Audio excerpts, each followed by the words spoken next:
By Phil Mercer, BBC News, Sydney. Image copyright Getty Images. The Australian Parliament's current fixation with dual nationality MPs has meant that other pressing matters, including debate about the country's minimum wage and a possible inquiry into banking, are currently on the back burner.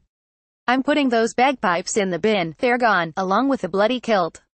The parting words of the outspoken Tasmanian Senator Jackie Lambie, an independent, lamenting her Scottish heritage, which has led to her exit from the Australian Parliament after it was discovered she had both Australian and British citizenship. The Constitution bars dual nationals from federal political office and, so far, 9 MPs, including the former Deputy Prime Minister Barnaby Joyce, have either resigned or been ruled ineligible by the High Court of Australia. Australia is in the midst of a crisis that is affecting the very ability to produce stable and ongoing government, says Professor George Williams, Dean of Law at the University of New South Wales.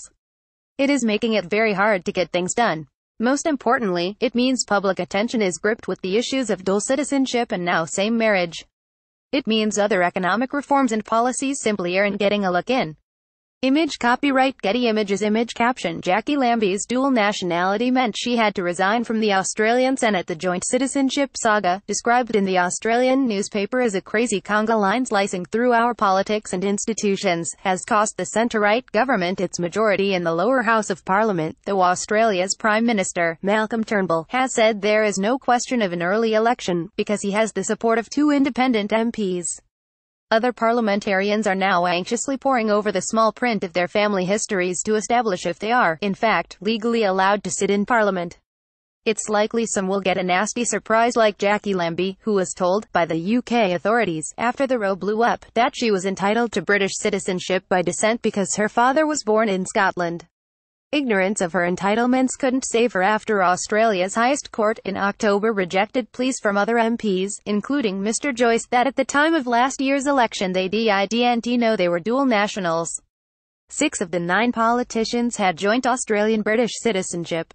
More and more it seems that the Home Office in London is determining people's position in Parliament in Australia more than the electorate is, says Bruce Hawker, Managing Director of the electoral advisory company the Campaigns and Communications Group and a longtime advisor to the Australian Labor Party. And, he adds, there are still serious doubts about a number of MPs. Australia's constitution came into effect on the 1st of January 1901, and the nation's birth certificate can be changed only by a referendum. Lawyers estimate that about half of all Australians are ineligible to sit in federal parliament for holding joint citizenship by descent from countries including Britain, Ireland, Greece and Lebanon.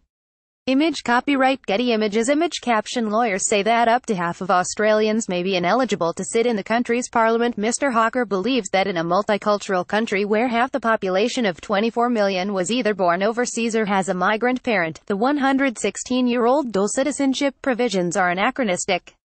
The Australian electorate really regards this constitutional provision as being an ask, he says. But, even with vacancies to fill in the upper chamber and 2 pending lower house by-elections, there is more than enough support in Australia's parliament to ensure the Marriage Act is changed to allow all couples to legally marry.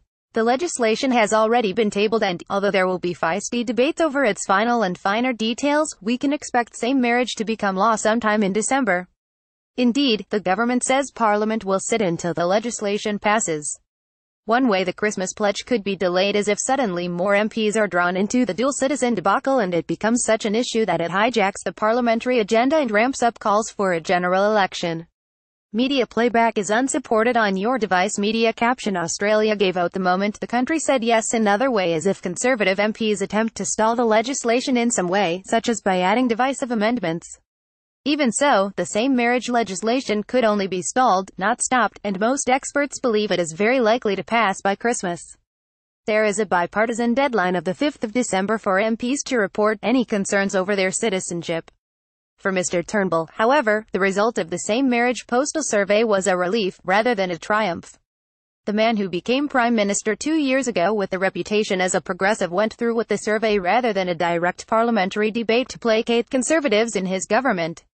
The current saga over dual nationalities and the desire to pass same-marriage legislation has somewhat disguised the government's parliamentary quandary and internal fractures.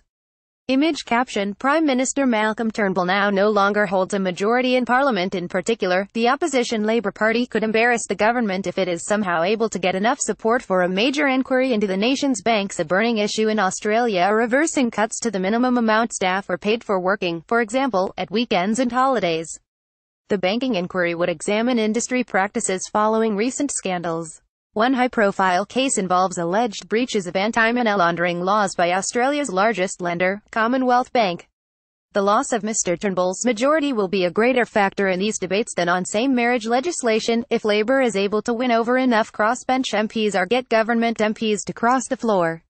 His coalition will regain its majority if coalition candidates win the 2 December by-elections caused by the nationality crisis, but one of the contests is expected to be a tight race.